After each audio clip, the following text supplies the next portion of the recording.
Bien. Alors, bonsoir à toutes et à tous.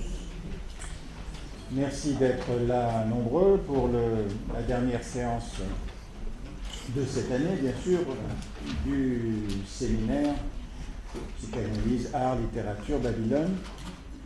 Bon, vous avez vu que vous aviez déjà à disposition le programme de l'année prochaine.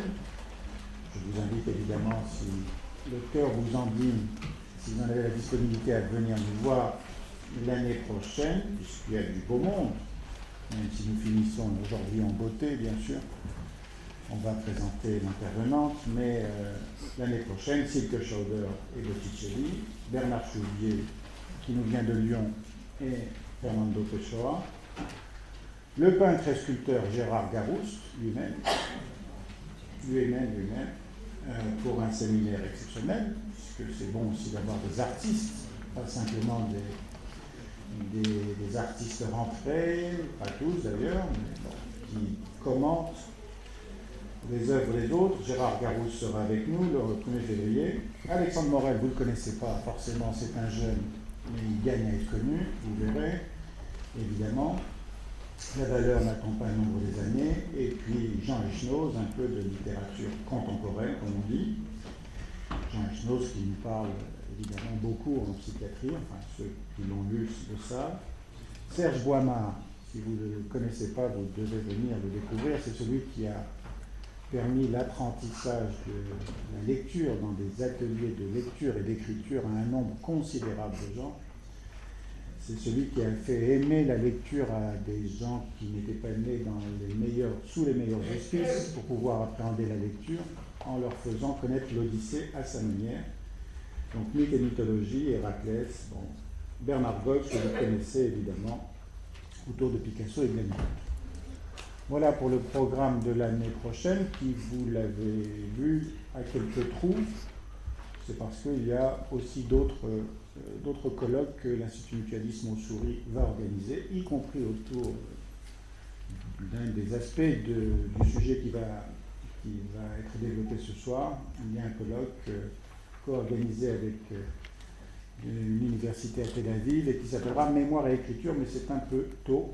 Vous recevrez, si vous avez laissé votre mail, vous recevrez des informations de bonne date. Je vois qu'il y en a qui tendent l'oreille. Est-ce que je suis audible? Oui. Bon. Alors, je ne vais pas vous présenter celle qui nous fait le plaisir, l'honneur, l'amitié, le bonheur de venir à nouveau, parce que c'est une habituée quand même, Catherine Chabert. D'abord, c'est une habituée parce qu'elle a travaillé ici, à l'Institut Mutualiste Montsouris, pendant des années, avant que de nous abandonner, parce qu'elle était débordée évidemment par tout un tas d'autres activités, et en particulier son activité de professeur de psychologie clinique et de psychopathologie à Paris 5 René Descartes, ses activités d'écriture, d'organisation de colloques et de co-direction de revues. Bon, mais elle a travaillé pendant des années ici, psychodrame psychanalytique, on a eu le bonheur d'en faire ensemble, et aussi psychologue institutionnel, comme on disait à l'époque, qui permettait de tisser, comme disait J.B. Pontalis, la dentelle du tissu entre les différents soignants dans un hôpital de jour, une unité de jour qui existe encore. Elle est donc psychanalyste à l'APF, professeure de psychologie clinique et psychopathologie à Paris 5. Elle est la co-directrice d'une revue qui arrive à un certain terme, les Libres Cahiers pour la psychanalyse. Elle a écrit de nombreux ouvrages didactiques, comme on dit, qui sont devenus des références autour des tests projectifs, bien sûr. Elle est la papesse des tests projectifs, je crois qu'on peut dire ça. Elle a beaucoup d'élèves qui sont dans sa ligne de suite et qui continuent à travailler, y compris ici à l'Institut Montsouris, autour de la question de ces tests projectifs. Il y a beaucoup trop de textes, de livres. Je citerai par rapport à ce que je crois être utile par rapport à ce qui va être abordé aujourd'hui autour des disparus, le féminin mélancolique au PUF, l'amour de la différence au PUF, la très jolie petite collection bleue des PUF. Et dans cette collection, là, c'est deux livres qu'elle a écrits personnellement, mais elle a dirigé, elle a écrit dans un certain nombre d'autres ouvrage collectif, en particulier, me revient à la mémoire Désir d'enfant, qui était particulièrement important. Elle a écrit bien sûr des articles que vous allez retrouver dans la revue française de psychanalyse, la grande revue française de psychanalyse, dirigée par J.B. Pontalis, qui est quelqu'un qui nous manque beaucoup. Elle a écrit bien sûr dans la nouvelle revue française, nouvelle revue de psychanalyse. Bon. Et puis peut-être un article parmi les nombreux, celui qu'elle a écrit autour de l'œuvre de J.B. Pontalis, autour de psychanalyse et littérature, entre deux, l'attente, le royaume intermédiaire, autour de l'œuvre de J.B. Pontalis. Elle est intervenue à Babel 2 fois, si ma mémoire ne me fait pas faux bon. Le cœur est un chasseur solitaire, de Carson McCullers, il y a quelques années déjà, dans un colloque. Et le texte de Catherine Chabert est dans ce livre que vous pouvez vous procurer, bien sûr, L'adolescence entre les pages, parmi d'autres textes de Grimm, de Philippe Jamet, de Kristeva. C'est un bon. Le cœur est un chasseur solitaire. Et puis elle était intervenue une autre fois sur une petite nouvelle de Balzac qui devait s'appeler quelque chose comme Au bord de mer. Ah non, tu confonds avec JB, là, c'est un grand honneur pour moi. Non, je ne confonds pas. C'est Maupassant. Moi, c'était sur Maupassant, oui. 3 nouvelles de Maupassant. Tu as fait Maupassant, c'est vrai. Mais tu l'as pas fait. Et non, c'est Pontalis qui a fait. Ah, c'est une confusion. Bon, en effet, J.B. Pontalis est un être très proche de Catherine. Bon, c'est un disparu qui nous manque, et puis ça suffit, on va passer la parole. Alors, elle sera discutée, bien sûr, par mon ami, mon très grand ami, le professeur Alejandro Rojas Orrego, qui dirige un institut, un département de psychiatrie de l'enfant et de l'adolescent à la fondation de Nantes, pas très loin de Lausanne, en Suisse, et qui est quelqu'un que les habitués connaissent, qui est intervenu et qui a commis un certain nombre d'articles autour de ce qui est son pays d'enfance, sa mémoire d'enfance, l'Amérique latine en particulier, donc autour de Julio Cortázar, autour de Borges, mais aussi, parce qu'il est de tous les pays, autour de Shakespeare, Roméo et Juliette. Voilà, il discutera donc Catherine Chabert. Catherine. Merci. Bon, évidemment, je remercie Maurice de m'avoir invité ce soir. Ça me fait vraiment plaisir de me retrouver parmi vous, même si, comme je vais essayer de vous le dire dans mon préambule, l'entreprise n'a pas été aussi facile que je l'imaginais au départ. Donc, pour me mettre en route, je vais vous raconter un petit peu l'histoire de la rencontre de ce soir. D'abord, je me suis trouvée pendant de longues années confrontée à la difficulté de pouvoir terminer les livres consacrés à la Shoah. Chacun était commencé et aucun n'était fini. Je sais à peu près pourquoi, de quelle manière j'ai été traversée par cette histoire, qui me concernait par des voies diverses, évidemment, à la fois extrêmement intimes, familiales, et puis plus communes, au sens de la communauté, évidemment, et donc partageables. Alors je ne sais plus si c'est moi qui ai acheté le livre de Daniel Mendelssohn ou si c'est quelqu'un qui me l'a offert dès sa parution.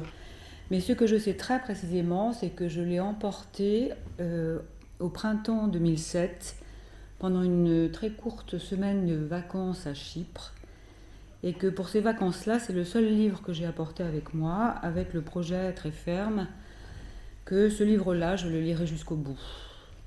Celui-là et aucun autre pendant cette semaine.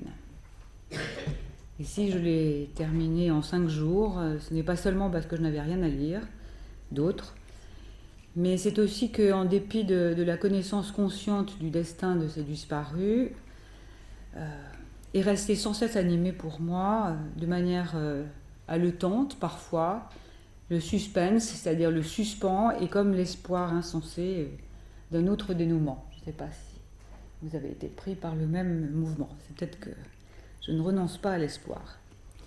C'est aussi que le livre de Mendelssohn offre je crois, une magnifique expérience d'appropriation d'une histoire terrible, imposée, subie, impossible à admettre, impossible à inscrire. Et que cette appropriation de Mendelssohn passe par une construction simultanée celle d'une catastrophe humaine et celle d'une tragédie familiale. Donc peu de temps après cette première lecture, donc probablement vers l'été, un peu avant l'été 2007, j'ai dû croiser Maurice. Je ne travaillais plus ici à ce moment-là, j'étais partie depuis 2 ou 3 ans, je crois. J'ai croisé Maurice et puis, fidèle à nos échanges littéraires, cinématographiques et biographiques, j'ai dû lui parler avec passion des disparus. Et 7 ans plus tard, Maurice, qui a bonne mémoire et qui sait ce qu'il veut... Et donc je dis que tu as fait un Balzac, d'accord ? En bord de mer. Peut-être, ouais. Je ne sais pas.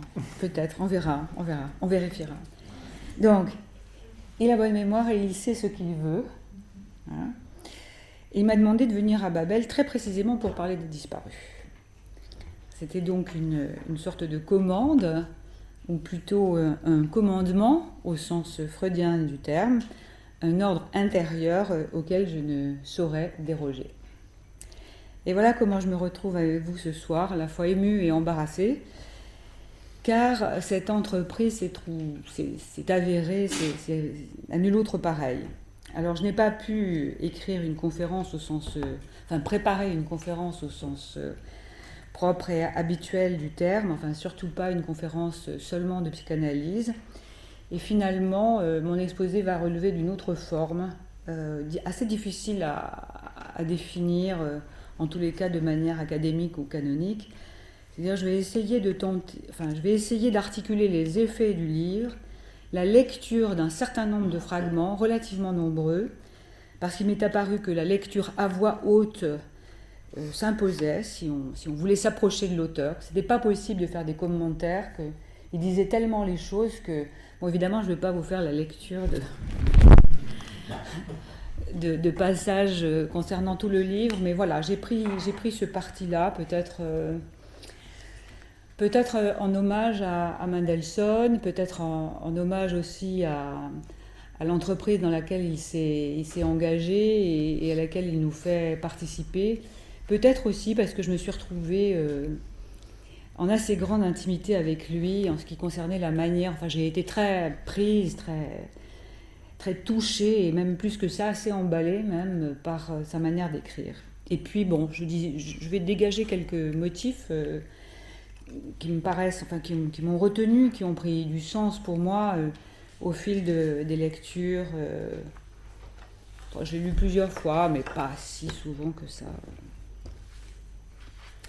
Alors, quand même, bien que je n'ai pas... Non, voilà, c'est ça, c'est bon.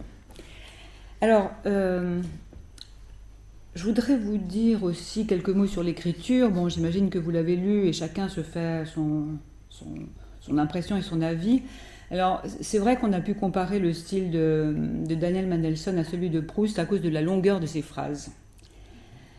Alors, moi, j'ai lu Les Disparus dans leur traduction française. J'ai eu le sentiment qu'elle était d'une très grande qualité, et notamment pour une raison assez particulière que j'ai fini par détecter à l'intérieur de ma lecture et de moi-même, c'est que j'y ai retrouvé les intonations assez douces du yiddish. Et cette forme extraordinaire du rythme, comme une espèce de balancement, une sorte de berceuse, qui ressemble comme ça à une histoire racontée aux enfants le soir. Et je me suis dit aussi qu'il y a eu toute une longue période où j'entendais au coin d'une rue, dans un café autour de chez moi, cet accent particulier, mais que maintenant ces voix s'étaient tues, et que j'avais perdu avec elles les résonances délicieuses qui me faisaient penser à ma grand-mère. Alors, en exergue, je n'ai trouvé rien de mieux que de citer les commentaires d'auteurs célèbres qui étaient concernés par une présentation pour proposer, très concernés par le thème évidemment. Et en fait, je reprends ces commentaires pour vous proposer une présentation à la fois brève et synthétique des disparus que moi, je n'étais pas capable de faire. Et puis, je pense tout à coup que ces commentaires ressemblent à un jugement. Et je note les mots qui me viennent, commandement, jugement. Daniel Mendelssohn a écrit une œuvre, je cite, Daniel Mendelssohn a écrit une œuvre puissamment émouvante sur le passé perdu d'une famille, qui rappelle à la fois l'opulence des œuvres en prose de Proust et les textes elliptiques de W.J. Sebald. Une réussite exceptionnelle, écrit Joyce Carol Oates.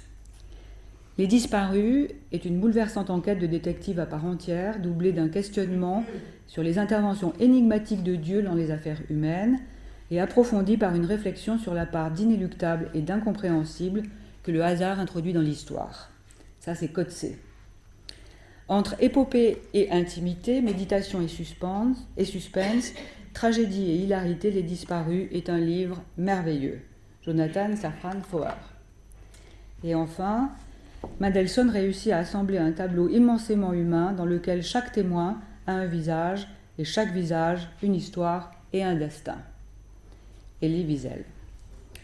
Ce qui frappe bien sûr dans ces commentaires, c'est l'insistance sur les contrastes, sur les écarts, sur les extrêmes opposés, ce qui cible avec beaucoup de justesse, il me semble, les mouvements oscillatoires du livre, c'est-à-dire l'écartèlement entre des thèmes, des idées qui se révèlent assez hétérogènes, à l'image d'ailleurs de ce que Freud appelle, et j'aime énormément cette formulation, ce qu'il appelle la bigarrure de la psyché humaine. Je trouve que c'est une belle formule. Et en même temps, on peut remarquer comment, à travers les quelques phrases que chacun écrit, comment chaque auteur laisse passer ce qui compte pour lui, l'essentiel de ce qui l'intéresse au regard de l'homme. Alors, pour exemple, le merveilleux de Jonathan Safran Foer, Tout est illuminé, vous avez peut-être lu son livre, Le visage, le destin et l'histoire pour Elie Wiesel, ou encore L'inéluctable, l'incompréhensible et le hasard de Coetzee. Autre chose, toujours dans mon préambule. Je ne peux parler des Disparus sans évoquer J.B. Pontalis. Il a toujours été convaincu, à partir de son histoire personnelle, mais aussi de son expérience analytique et littéraire, de l'importance fondamentale, peut-être même fondatrice, des liens fraternels, de la haine et de l'amour qui les tissent, de la jalousie et de l'emprise qui sous-tendent cette passion. Frère du précédent en témoigne. Alors, comme je l'ai dit dans l'argument que j'ai envoyé, je ne vais pas revenir sur la part majeure du cheminement de Mendelssohn pour tenter d'approcher la cruauté destructrice des hommes et leur capacité d'amour à partir de la Shoah. Même si sa recherche acharnée pour retrouver les traces de la vie de ces disparus m'a bouleversée, même si je considère ce livre comme une réalisation extraordinaire au regard des croisements de l'individuel et du collectif, je ne prends en compte que les éléments qui m'ont retenu par leur étroite et étonnante association. L'intimité et la jalousie d'une part, sur laquelle je vais beaucoup me focaliser, le danger du mélange d'autre part, les deux thèmes s'accordant en quelque sorte par leurs implications mutuelles. Les deux s'étayent sur des récits bibliques, respectivement l'histoire d'Abel et de Caïn pour les liens entre l'intimité et la jalousie, et l'histoire du déluge pour le mélange. Daniel Mendelssohn, comme J.B. Pontalis, a besoin de revenir au tout début. Les commencements, 1967-2000, est le titre de la première partie des Disparus, avec Proust en exergue, que je cite. Quand nous avons passé un certain âge, l'âme de l'enfant que nous fûmes et l'âme des morts dont nous sommes sortis viennent nous jeter à poignées leur richesse et leur mauvais sort. Dans la recherche du temps perdu. C'est cette assertion qui sert de fil rouge pour saisir l'entreprise de Daniel Mendelssohn. Son âme d'enfant est convoquée d'emblée, pas seulement comme souvenir ponctuel, mais comme un élément constructeur de l'édifice, qui participe du sens et de sa dynamique, un élément moteur, l'âme d'enfant dont l'innocence et la cruauté sont sans cesse affirmées et déjouées. Je vais vous lire deux passages. Les premières phrases du livre d'abord, on commence par les commencements, puis un autre paragraphe un peu plus loin pour illustrer la pertinence de cette référence très précise à Proust, qui annonce l'ancrage de la liaison des débuts et de la fin, de la création et de la destruction, qui est quand même le mouvement essentiel du livre. L'âme d'enfant d'abord, et c'est vraiment les premières phrases du livre. Jadis, quand j'avais 6 ou 7 ou 8 ans, il m'arrivait d'entrer dans une pièce et que certaines personnes se mettent à pleurer. Les pièces où cela avait lieu se trouvaient, le plus souvent, à Miami Beach, en Floride. et les personnes auxquelles je faisais cet étrange effet étaient, comme à peu près tout le monde à Miami Beach au milieu des années 60, vieilles. Comme à peu près tout le monde à Miami Beach, à l'époque, ces vieilles personnes étaient juives. Des juifs qui avaient tendance, lorsqu'ils échangeaient de précieux potins ou parvenaient à la fin longuement différée d'une histoire ou à la chute d'une plaisanterie, à parler en yiddish. Ce qui, bien entendu, avait pour effet de rendre le point culminant ou la chute de ces histoires incompréhensibles à tous ceux d'entre nous qui étions jeunes. Alors, juste une petite notation analytique. Dès les premières phrases du livre, l'accent porte sur ce qui ne s'entend pas, sur ce qui ne se comprend pas pour l'enfant face aux adultes qui partagent leurs secrets, comme une trace inéluctable de la curiosité en relation avec des scènes primitives qui s'emboîtent les unes aux autres. L'âme des morts maintenant. Je cite.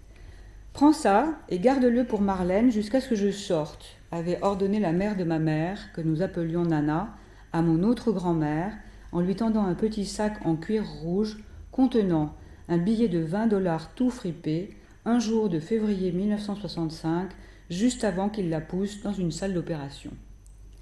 Elle venait d'avoir 59 ans, et elle ne se sentait pas bien. Ma grand-mère Kay avait obéi et pris le sac avec le billet froissé, et fidèle à sa parole, elle l'avait donné à ma mère, qui le tenait encore dans ses mains un certain nombre de jours plus tard, quand Nana avait été enterrée au cimetière Mount Judah dans le Queen, au milieu d'une section qui appartient à la First Bolshoi Sikh Benevolent Association. Pour être enterré là, il fallait appartenir à cette association, ce qui signifiait que vous deviez être né dans une petite ville de quelques milliers d'habitants, située de l'autre côté du monde, dans une contrée qui avait autrefois appartenu à l'Autriche, puis à la Pologne, et à bien d'autres ensuite, et appelée Bolchov. Et voilà, ensemble convoqués, la naissance, ou plutôt la terre natale et la mort. La mort de Nana est une mort normale, même si elle est accidentelle et un peu prématurée. Mais son évocation permet justement de planter le décor majeur du livre, Bolchov, et son cimetière américain, lourd de signification, lesté d'histoire, car les morts sans sépulture et l'exil ont présidé à sa création. Un lopin de terre dont l'accès exclusif est conditionné par l'origine. Mais l'âme d'enfant, c'est aussi l'enfance et les souvenirs sensoriels, sensuels, qui lient le petit garçon et sa grand-mère. Maintenant, il est vrai que la mère de ma mère, je jouais avec les lobes si doux de ses oreilles chargées de grosses boucles en cristal jaune et bleu, quand j'étais assis sur ses genoux, dans le fauteuil à grand dossier de la véranda chez mes parents, et à un moment donné, la mère de ma mère, je l'ai aimée plus que n'importe qui d'autre, ce qui explique sans doute pourquoi sa mort a été le premier souvenir dont je garde le souvenir précis. Je dois dire que je ne renonce pas à porter des boucles d'oreilles. Depuis que j'ai lu le livre de Mendelssohn, et surtout quand j'ai mes petits-enfants sur mes genoux. C'est vrai, hein ? Alors, cette grand-mère n'était pas née là-bas. Elle était même la seule des 4 grands-parents à être née aux États-Unis. Mais elle était la femme de Grandpa, personnage central du livre et de la vie de l'auteur. Il arrive, dans le livre, immédiatement flanqué de sa famille, dont tous les membres sont identifiés et localisés. Tous, sauf un. Je cite Mendelssohn. Le frère aîné, qui était aussi le plus beau des 7 frères et sœurs, le plus adoré et le plus adulé, le prince de la famille, était venu jeune homme à New York en 1913. Mais après une année maigre passée là-bas chez une tante et un oncle, il avait décidé qu'il préférait Bolchov. Et donc, après une année aux USA, il était rentré. Un choix qu'il savait, puisqu'il avait fini par trouver le bonheur et la prospérité, un choix qu'il savait être le bon. Il n'a pas de tombe du tout. Le passé présent, comme l'appelle J.B. Pontalis, ce temps conjugué de l'analyse et de l'écriture, est celui régulièrement utilisé par Mendelssohn. Je vous cite un passage. Parmi ces gens, il y en avait, on est toujours dans la scène avec les vieilles personnes à Miami Beach. Parmi ces gens, il y en avait certains qui pleuraient lorsqu'ils me voyaient, des femmes pour la plupart, et elles portaient leurs mains tordues avec ces bagues et ces nœuds déformés, gonflés et durs comme ceux d'un arbre qu'étaient leurs phalanges. Elles portaient ses mains sur leurs joues desséchées et disaient d'une voix essoufflée et dramatique « Oh, comme il ressemble à Shmuel !» Et elles se mettaient à pleurer ou à pousser des petits cris étouffés, tout en se balançant d'avant en arrière, leur pull rose ou leur coupe-vent tressautant sur leurs épaules affaissées, et commençait alors une longue rafale de phrases en yiddish dont à cette époque j'étais évidemment exclue.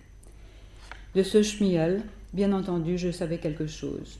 Le frère aîné de mon grand-père, qui avec sa femme et ses 4 filles superbes, avait été tué par les nazis pendant la guerre. Tué par les nazis. Pendant le temps, poursuit Mendelssohn, il n'y a eu que les photos muettes, et de temps en temps une vibration désagréable dans l'air lorsque le nom de Shmuel était prononcé. Cela n'arrivait pas souvent du temps où mon grand-père était encore vivant, parce que nous savions que c'était la grande tragédie de sa vie, le fait que son frère et sa belle-sœur et ses 4 nièces avaient été tués par les nazis. Et donc, je n'en parlais pas. Mon grand-père me racontait toutes ces histoires, toutes ces choses, mais il ne parlait jamais de son frère et de sa belle-sœur, et de ses 4 filles, qui pour moi ne semblaient pas tant morts qu'égarés, disparus non seulement du monde, mais de façon beaucoup plus terrible pour moi, des histoires même de mon grand-père. Écoutez, mon grand-père est mort en 1980. Au milieu de la nuit, en dépit du fait qu'il était très faible, à 1 ou 2 semaines au plus de mourir du cancer qui le dévorait, il s'était levé dans un pyjama immaculé et avait eu la force de sortir sans réveiller sa femme endormie, celle qui détestait les plumes, celle qui avait été à Auschwitz, et de quitter l'appartement, d'appuyer sur le bouton R de l'ascenseur. Il avait trouvé la force de traverser le hall d'entrée en marbre de Fort Tower et de se diriger par la porte du fond vers la piscine dans laquelle il avait trouvé la force de sauter, sachant pourtant qu'il ne savait pas nager. C'est dire à quel point la douleur était forte. Je me demande aujourd'hui quelle douleur. Parmi les objets rapportés par sa mère, Mendelssohn trouve ce portefeuille bizarre, long et mince, avec ce cuir boutonneux qu'il avait si souvent, le grand-père, glissé dans la poche intérieure d'une des vestes qu'il aimait porter. Je l'ai reconnu, dit Mendelssohn, bien sûr, mais jamais je n'aurais deviné ce qu'il contenait. En fait, de nombreuses feuilles pliées, des lettres, dans lesquelles Mendelssohn a pu déchiffrer « Cher frère chéri et chère belle-sœur adorée, chère Jeannette et chère Sam » et sur 3 lettres distinctes « Cher Abby ». Abby, le grand-père chéri de Mendelssohn. Voilà ce que mon grand-père avait porté sur lui pendant toutes ces années. Ces lettres que Shmuel avait écrites au cours de la dernière année désespérée où il pouvait écrire encore, quand il pensait pouvoir trouver une issue. Elles avaient été là, devant mes yeux, tout le temps, pendant tous ces étés où j'avais contemplé paresseusement le bizarre portefeuille, impatient de sortir et d'entendre les histoires de mon grand-père, sans jamais rêver de l'histoire qu'il portait dans sa poche intérieure gauche. C'était là, juste devant moi, et je n'avais rien vu. Et pourtant, ces phrases, écrites par Shmuel, découvertes lorsqu'il a 20 ans, laissent une trace indélébile chez Daniel Mendelssohn, comme celle-ci par exemple. Je t'ai maintenant écrit tant de fois, cher Abby. Pendant quelques mois, j'ai vécu dans l'espoir de pouvoir vous voir en personne, mais très cher. Mais l'espoir s'est évanoui. N'est-ce pas le même espoir, incandescent, qui nous excite, nous, lecteurs, les voir en personne, attendre de les voir en personne jusqu'au bout du livre? Pourquoi Shmuel s'était-il permis de faire ce rêve? Et pourquoi s'était-il évanoui? Qui lui avait donné ce faux espoir? Je pense énormément à cela, écrit Mendelssohn, sachant bien moi-même que les frères peuvent manquer à leurs engagements les uns envers les autres.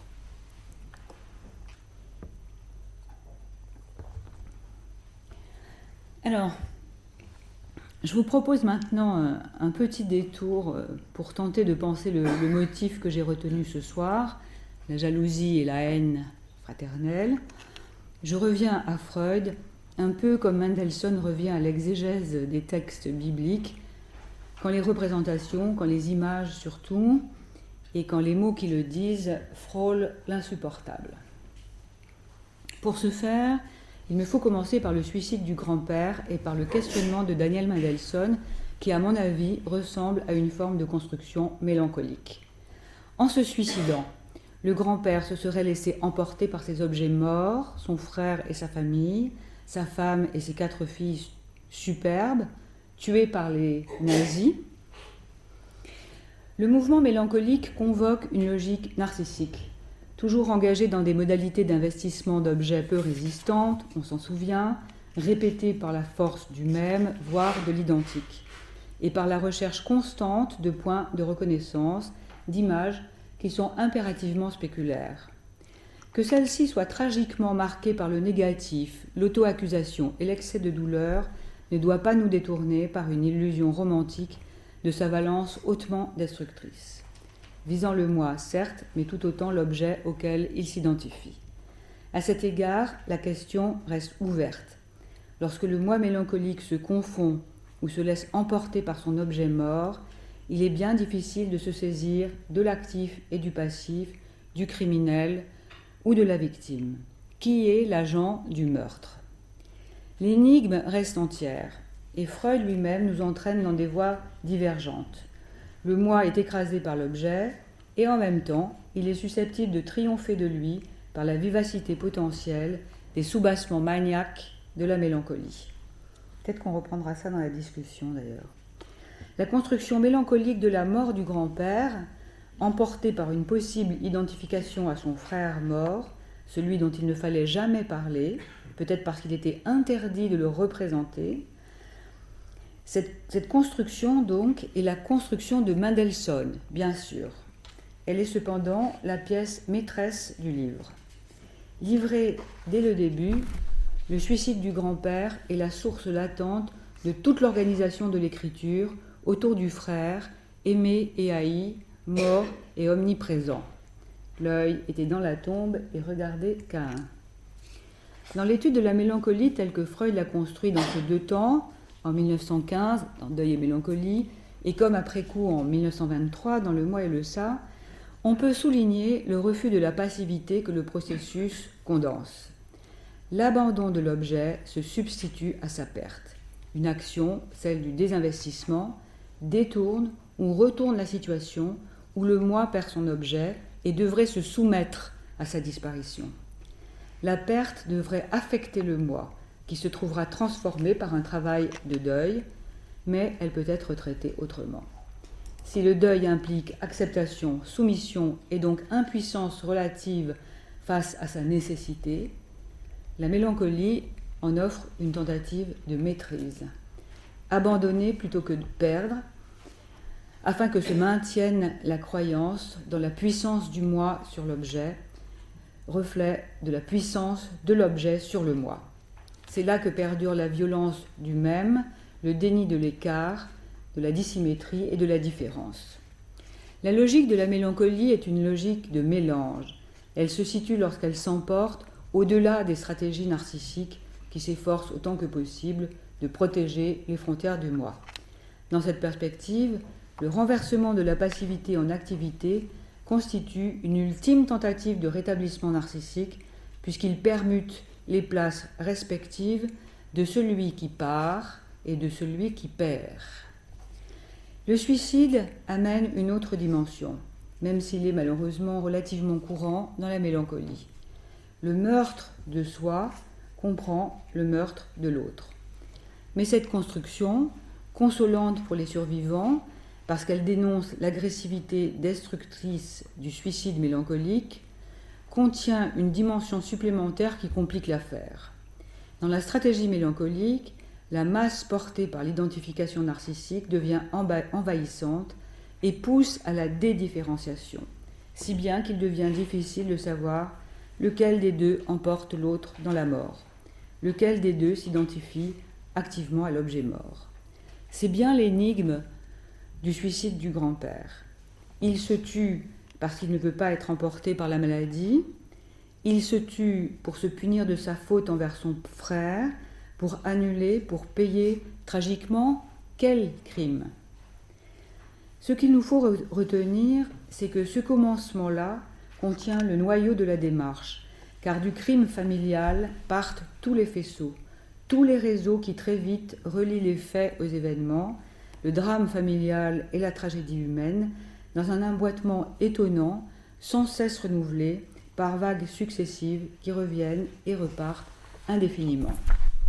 Ainsi l'écrit Mendelssohn.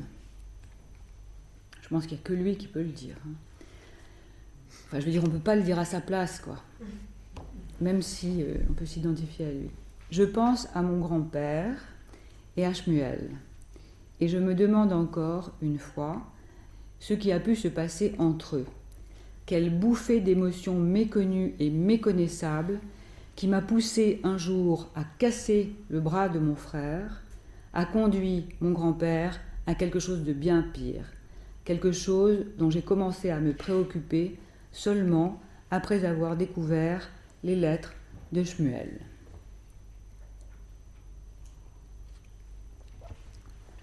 Alors, ce que j'aurais dû vous dire en commençant, c'est que je m'occupe des 3 premières parties de l'ouvrage, beaucoup sur la deuxième, là, que je vais évoquer, mais pas la 4e. On pourra en parler éventuellement, mais bon, il faudrait des heures ou bien faire un séminaire entier sur le livre de Mendelssohn, quoi. C'est gigantesque. Voilà. Alors, la deuxième partie s'appelle Caïn et Abel ou frères et sœurs, 1939-2001. On retrouve toujours ce passé présent, ces mises en lien finalement de périodes qui pourraient ne pas avoir du tout de connexion. Alors, je reprends, comme j'avais fait pour la première partie, l'exergue, parce que Mendelssohn les choisit toujours remarquablement. Dans la maison commune, il y avait un parchemin sur lequel figurait une chronique. Mais la première manquait et l'écriture s'était effacée. C'est Isaac Bashevis Singer qui écrit cette phrase dans Le Gentleman de Cracovie. La lecture du livre de Mendelssohn est déroutante. C'est plus Singer, ça c'est mon commentaire. La lecture du livre de Mendelssohn est déroutante parce qu'elle est poussée par une autre logique de la différence que celle portée par le mouvement mélancolique. C'est-à-dire par la logique de la jalousie, dont Freud déclare d'emblée, je le cite, « La jalousie appartient aux états d'affect que l'on est en droit, tout comme le deuil, de qualifier de normaux. Il y a peut-être des analogies entre le deuil et la mélancolie, entre la jalousie normale et délirante, entre le « ce n'est pas lui qui me quitte, c'est moi qui l'abandonne » et le « ce n'est pas moi qui l'aime, lui, c'est elle qui l'aime » du jaloux. Analogie seulement dans la scansion de la négation, car s'immisce dans la formulation jalouse tout le courant sexuel de la différence. L'inquiétude taraudante, le tourment de Mendelssohn porte au niveau manifeste sur ce qui s'est passé entre son grand-père et le frère de son grand-père, avec en sourdine d'abord la rivalité, puis la haine entre les frères. Pourquoi, compte tenu de la fréquence et de l'intensité des lettres de Shmuel à ses frères et sœurs à New York, se plaint-il toujours de n'obtenir de réponse de personne ? Encore une lettre de Shmuel à l'automne 1939. Puisqu'il y a si longtemps que je n'ai pas eu de lettre de vous, écris-moi plus souvent, c'est comme si on me donnait une vie nouvelle, et je ne me sentirais pas aussi seule. Et une autre, cher Abby, tu reproches à ma chère femme de ne pas s'être tournée vers ses frères et sœurs. Et donc, je t'écris pour te dire que tu as perdu la tête. Elle leur a déjà écrit et n'a jamais obtenu de réponse. Évidemment, il n'y a pas moyen de savoir ce qui s'est passé exactement ici entre les frères. Mendelssohn se laisse alors emporter par une construction au sens le plus analytique du terme. Il devine, il invente les parties manquantes. Peut-être, dit-il, Si on pouvait retrouver les milliers de lettres échangées à cette période, la réponse d'Abraham, d'Abi, son grand-père, à Shmuel aurait pu être découverte.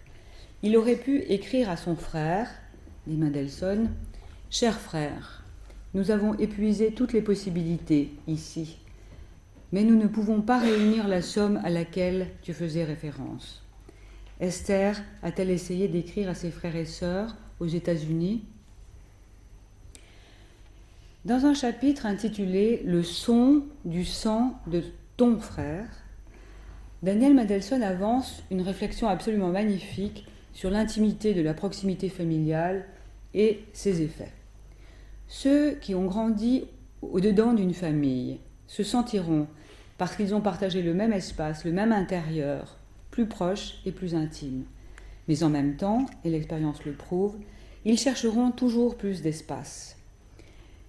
Mendelssohn écrit « Je pense à la façon dont les tensions naturelles entre frères et sœurs, entre ceux qui grandissent très près les uns des autres et qui se connaissent trop bien, peuvent être exacerbées par des ressentiments et des envies d'ordre économique. Je pense à certains frères qui ne bougent pas, qui essaient de gagner leur vie sur une terre qui n'est pas généreuse, et à d'autres frères qui vont tenter leur chance ailleurs. Je pense aussi à des frères et sœurs d'un autre genre, ceux qui ont grandi trop près les uns des autres et qui se connaissent trop bien. Certains forcés de travailler la terre, d'autres apparemment plus chanceux, capables d'aller ici ou là. C'est d'abord la rivalité entre Ukrainiens et Juifs dans la ville polonaise dont sa famille est originaire que Daniel Mendelssohn construit et analyse méticuleusement et très vite à la suite presque associée. C'est d'abord cette rivalité qu'il analyse et construit très méticuleusement.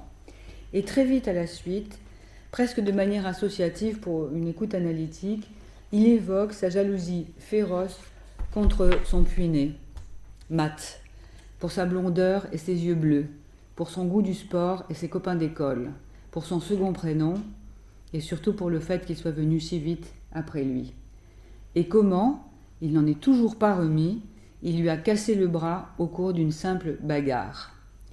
Il se demande dans le même processus pourquoi son grand-père n'a pas vraiment aidé son propre frère à quitter la Pologne, à venir aux États-Unis au moment où cela était encore possible. Ce qu'il cherche dans son parcours étonnant pour retrouver les traces de ce grand-oncle et de sa famille disparue, c'est aussi la trace de la haine fraternelle et de ses excès. Mais ce qu'il montre tout autant, c'est comment, fondamentalement, quelque chose de l'amour qui gît dans les profondeurs de la haine reste vivant sous son ensevelissement. Au début de l'enquête qu'il entreprend avec tous ses frères et sœurs, et notamment avec Matt, qui est le photographe, il y a toutes les photos dans le livre, pas le temps de faire des projections, les premiers témoignages sur la qualité des relations entre les Juifs et les Ukrainiens sont unanimes. Tout le monde s'entendait bien, pour la plupart. Les enfants jouaient souvent sur la place, les Ukrainiens et les Juifs, ensemble. Tout le monde se connaissait. C'était comme une grande famille. Et à nouveau, un moment de passé-présent, je cite Mendelssohn, c'est le sens soudain et vertigineux de leur proximité à cet instant-là qui a fait que ma sœur et moi nous sommes mis à pleurer. Voilà jusqu'où vous pouvez vous rapprocher des morts. Vous pouvez être assis dans une salle de séjour par un bel après-midi d'été, 60 ans après que ces morts soient morts, et parler à une vieille dame ronde qui gesticule vigoureusement, qui a exactement le même âge qu'aurait la fille aînée de Shmuel, et cette vieille dame peut être aussi éloignée de vous que ça, à 1 mètre de distance. À cet instant-là, les 60 ans et les millions de morts ne paraissent pas plus grands que le mètre qui me séparait du bras gras de la vieille femme. Je pleurais aussi parce que cet instant me rapprochait d'autres de mes morts. Je ressentais intensément la présence de mon grand-père, qui avait été à cet instant précis la dernière personne à qui j'avais parlé, à les avoir connus. Elle a dit qu'ils étaient très gentils, des gens très cultivés, des gens très gentils. Olga nous a raconté que les Juifs avaient été rassemblés dans la maison de la communauté catholique et que les Allemands avaient forcé les Juifs captifs à monter sur les épaules les uns des autres, et avait placé le vieux rabbin au sommet. Puis il l'avait fait tomber. Apparemment, cela avait duré plusieurs heures. Olga nous a raconté que le bruit de la mitrailleuse en provenance du cimetière était tellement horrible que sa mère avait sorti une vieille machine à coudre et s'était mise à piquer afin que le grincement de la machine déglinguée pût couvrir les coups de feu. Ce qui m'a frappé dans le livre de Daniel Mandelson, c'est que la sexualité et l'amour, au sens banal, si j'ose dire, des relations amoureuses, sont rarement associés, en tout cas au début. Lorsqu'ils apparaissent, et c'est un motif important, vital, à travers les amours des filles superbes de Schmiel, chacune, on l'apprend au fil du récit, était amoureuse, sauf la plus jeune. Lorsque la sexualité et l'amour apparaissent, donc, ils sont saisis chaque fois par l'horreur et la mort, inéluctablement enchevêtrés.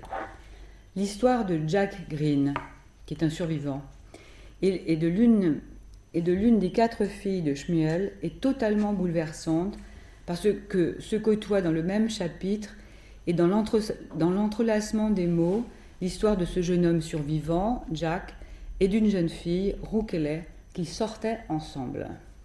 Une belle fille placide. Elle a péri le 29 octobre 1941. Le récit de l'arrestation et de la mort de Rukele sont impossibles à lire à haute voix. Et je préfère livrer une de ces coïncidences qui obsèdent Daniel Mandelson et donnent sens à sa recherche. Rukele, la fille de Schmiel donc, a dû naître le 3 septembre 1923, affirme-t-il. Il écrit « Je le sais, parce que c'est le jour où une autre jeune femme nommée Rachel, Rukele, est morte. Je sais parfaitement que Rukele Jaeger, née en 1896, la fille de Schmiel, a dû naître après la mort de la sœur de son père et de mon grand-père. La première, Rachel Jaeger, née en 1896, la future épouse dont la mort tragique et inattendue... Non, j'ai fait une erreur de date. Peut-être que... Oui. En fait, Rukele Jaeger, la fille de Schmuel, est née en 1923. Et la première, Rachel Jaeger, née en 1896, la future épouse dont la mort tragique et inattendue, terriblement prématurée, allait devenir, donc, cette première Rachel, après des années, la plus grande histoire de ma famille, dit Mandelson. Peut-être que c'est lui qui a fait le lapsus. La plus grande histoire de ma famille, un récit mythique au cœur duquel se retrouve une légende plus ancienne encore sur la proximité et la distance, l'intimité et la violence, l'amour et la mort. Cette légende première entre toutes, ce mythe premier entre tous, sur la facilité avec laquelle nous tuons ceux qui nous sont le plus proches. Alors, quelques mots d'explication pour résumer l'histoire. En fait, la mère du grand-père et de Schmuel s'était trouvée veuve très tôt, vers 36 ans, avec 7 enfants. Et un peu plus tard, elle avait accepté de donner sa fille, donc Rachel, Rukele, à un cousin riche, qui était un type horrible et absolument insupportable.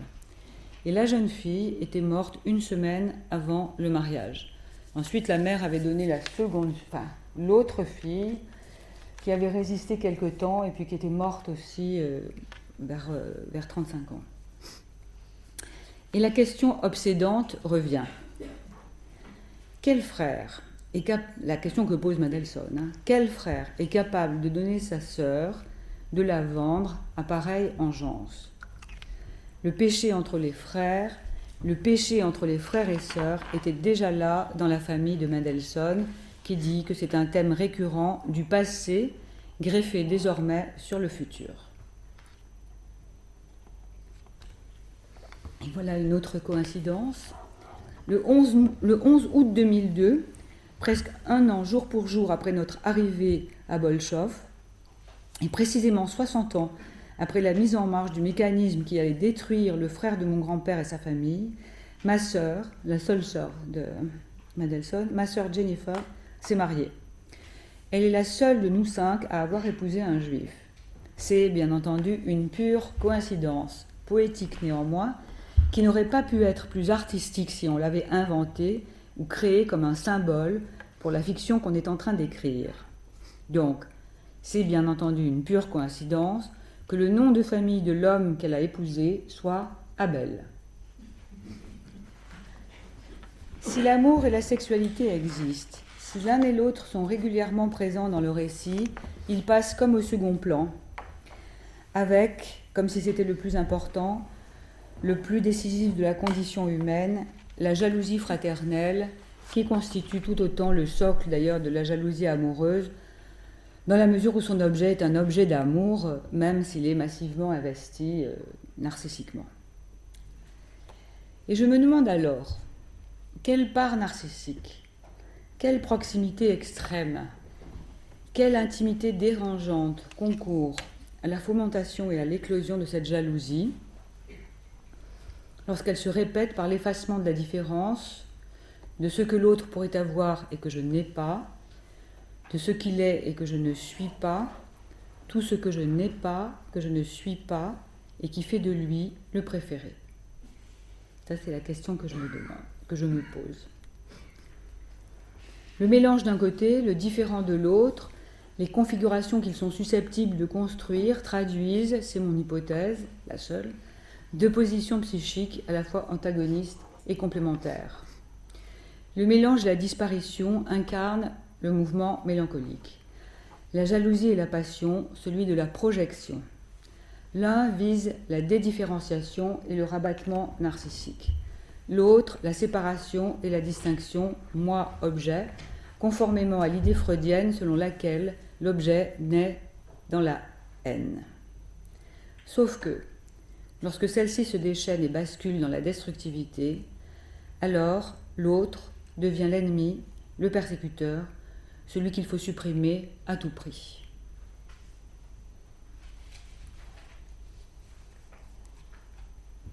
Alors j'arrive à la troisième partie, Noah ou l'annihilation totale, mars 2003. Si le voyage à Bolchov a été à la fois fructueux et décevant, il n'en a pas moins permis de repérer un certain nombre d'événements traçant à grands traits les deux histoires, la grande et la petite. La manière dont Mendelssohn les tisse est subtile. Il a le sens et le goût des détails. Ils surgissent parfois comme des incidentes dans le texte, et ce sont eux qui font voir, ce sont eux qui animent. Le génie de Mendelssohn est de combiner des phrases immenses qui au cœur, souvent au service de la vie, à l'instar de petites émergences libidinales, parfois aussi pour dire la mort, lueur éteinte. La troisième partie, le déluge et l'annihilation totale, est à la fois fascinante et terrible. Elle fait avancer côte à côte des figures de vie et d'anéantissement de plus en plus précises. La vie des 4 jeunes filles superbes, leurs joies, leur vie quotidienne, leurs amours, et la reconstruction de leur disparition et de leur mort.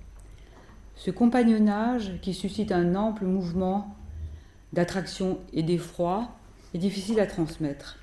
Parce que, bon d'abord c'est impossible de lire certains passages bien sûr, mais aussi parce que les informations de plus en plus précises, les détails de plus en plus évocateurs foisonnent, et on se prend chaque fois, en tous les cas moi, je me suis laissé prendre chaque fois, à croire que disparaître n'est pas mourir. L'articulation entre les riches récits recueillis et exposés dans la partie 2, donc qui ont été recueillis à Sydney, en Australie, et le texte biblique qui est présenté dans la partie 3 n'est pas évidente. Une chose est sûre, la référence au déluge et son interprétation permettent à Mendelssohn et à son lecteur de surplomber, pour essayer de supporter l'horreur et l'abomination. Et d'abord, comme chaque fois, je reprends la citation que Mendelssohn a choisie en exergue de cette troisième partie. Le cours du temps, irrésistible, toujours changeant, soulève et emporte les choses qui naissent et les plonge dans l'obscurité absolue, aussi bien les actes sans importance que les actes éminents et dignes de commémoration. Néanmoins, la science de l'histoire est un grand rempart contre le cours du temps. D'une certaine façon, elle contrôle ce flot irrésistible, elle étreint d'une main ferme tout ce qu'elle peut saisir flottant à la surface, et elle ne le laissera pas glisser dans les profondeurs de l'oubli. C'est Anna Komena qui écrit, je la connais pas, hein, qui écrit cette phrase dans The Alexiad. L'inimaginable voyage, qui est le titre du premier chapitre de la partie 3, débute par une reprise vertigineuse. Il y a un aspect tout à fait singulier de la Genèse qui commence avec la création. C'est qu'elle se termine avec la décision de Dieu de détruire tout ce qu'il avait inventé de l'histoire. Je cite Mendelssohn, « Le déluge est la première tentative dans la littérature pour représenter l'image de ce à quoi peut ressembler l'annihilation totale du monde. » Il y a par conséquent, poursuit Mendelssohn, une liaison complexe entre les actes de la création, les actes de la destruction et les actes du rétablissement. Cette interconnexion suggère que si Noah était simplement le récit d'une annihilation totale, destruction sans survivant, sans une nouvelle création, nous y perdrions tout intérêt. Alors là, je voudrais souligner quand même cette phrase que je vais lire, qui est très importante, me semble-t-il. C'est l'existence de quelques survivants qui nous aident, ironiquement, à apprécier l'étendue de la destruction. Inversement, pour apprécier le caractère précieux des vies qui ont été sauvées, il est nécessaire d'avoir une compréhension approfondie de l'horreur à laquelle ils ont si miraculeusement échappé. La colère de Dieu a été déclenchée par une corruption envahissante, une grossière immoralité sexuelle de la chair, puisque même les animaux domestiques, les bêtes sauvages et les oiseaux avaient des rapports avec ceux qui n'étaient pas de leur espèce. La nature de la corruption a donc à voir avec le mélange incontrôlable des catégories qui sont censées être distinctes. Lorsque Dieu donne ses instructions à Noah pour la construction et l'équipement de l'arche, il lui rappelle que les paires d'animaux doivent se faire selon son genre, afin que la création nouvelle puisse s'engager grâce à des espèces pures. La punition colle parfaitement avec le crime. Le déluge a pour effet d'effacer les différences entre les choses. Le déluge offre une formidable métaphore du mélange. Les eaux et les terres se confondent et la destruction, l'extermination en sont les produits. La volonté divine est alors de sauver l'humanité et la nature en préservant la spécificité et la séparation. La différence doit être respectée, impérativement, pour sauvegarder la vie. C'est cet ordre qui préside à l'organisation de l'arche de Noé. Dernière citation de Mendelssohn. Et pourtant, sans doute, en raison de l'insistance subtile avec laquelle Parashat Noah connecte telle chose à son opposé, la création avec la destruction à la renaissance, les figurines d'argile au chaos boueux, les eaux sulfureuses au cèdre puant, les boîtes dans lesquelles les 48 juifs de Bolchov ont en définitive été sauvés, pour ne rien dire de tous les autres contenants, dont les occupants n'ont pas eu autant de chance. Chiffre impossible à connaître, puisqu'il n'y a personne pour raconter ces histoires, font évidemment penser à certaines autres structures en forme de boîte qui, dans le récit des temps modernes du décret selon lequel le peuple d'Israël doit mourir, étaient non des instruments de salut, mais d'annihilation. Oui, il y avait des endroits cachés, des compartiments sombres et scellés, dans lesquels les occupants ne pouvaient qu'écouter et espérer. Mais il y avait aussi des fourgons à bestiaux, avec leur cargaison d'êtres humains, ballottés par la tempête. Il y avait aussi des chambres à gaz. C'était aussi des boîtes, c'était aussi des arches. Merci de votre attention.